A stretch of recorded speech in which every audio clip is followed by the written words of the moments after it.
অনেক তরুণ ছেলে মেয়ে আছে এরা মাদক থেকে দূরে থাকবে, মাদক থেকে ভয় বলবে, তা নিজে জানবে, নিয়ে আর পরিবারের যে উদ্দেশ্য আছে তাদেরকে ওরা বুঝাবে যে আমরা মাদক থেকে দূরে থাকবো, মাদকে আমরা না বলবো, আর যারা মাদকের ব্যবসা করে তাদেরকে আমরা ঘৃণা করবো।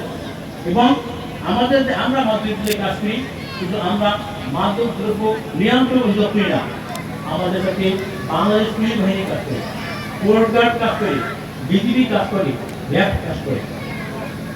সুতরাং আমরা সমন্বিতভাবে মাদকের প্রতি আমরা যুদ্ধ ঘোষণা করেছি, যাতে এই মাদক আমাদের যুব সমাজকে ক্ষতিগ্রস্ত করতে না পারে। এই জন্য আমরা আপনাদের কাছে এসেছি। কিন্তু আমরা যে পাঁচ বাহিনী, মাদক দ্রব্য নিয়ন্ত্রণ অধিদপ্তর, Bangladesh police, RAB, BGB, coast guard, আমরা যদি করতে পারবো তারা এই মাদকের বিরুদ্ধে সংগ্রামে জয়ী হলে আপনাদের সকলের অকুণ্ঠ সমর্থন প্রয়োজন। আপনাদের সাহায্য সহযোগিতা না পেলে আমরা এটাকে পুরোপুরি বন্ধ করতে পারবো না, আমরা আমাদের জাতিকে রক্ষা করতে পারবো না। তাই আমি উদ্যত আহ্বান জানাচ্ছি, আপনারা সবাই এক ব্যক্তি মাদকে না করবেন এবং যারা মাদক ব্যবসা করে তাদেরকে আমরা ঘৃণা করি। আমরা চাই সকলের সম্মিলিত প্রয়াসের মাধ্যমে আমরা একটি মাদক মুক্ত বাংলাদেশ গড়ে তুলতে সক্ষম হব। তাহলেই আমাদের ভবিষ্যৎ উজ্জ্বল হবে, আমরা একটা সুন্দর আগামী বাংলাদেশ পাবো, সেখানে আমরা সবাই সুখে শান্তিতে বসবাস করতে পারবো।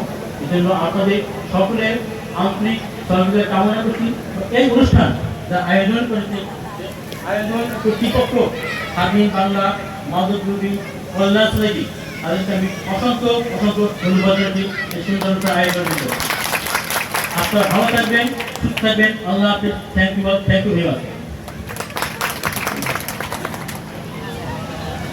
আপনাদের সামনে মূল্যবান বক্তব্য রাখবেন টেকনা মডেল থানার অফিসার ইনচার্জ মোহাম্মদ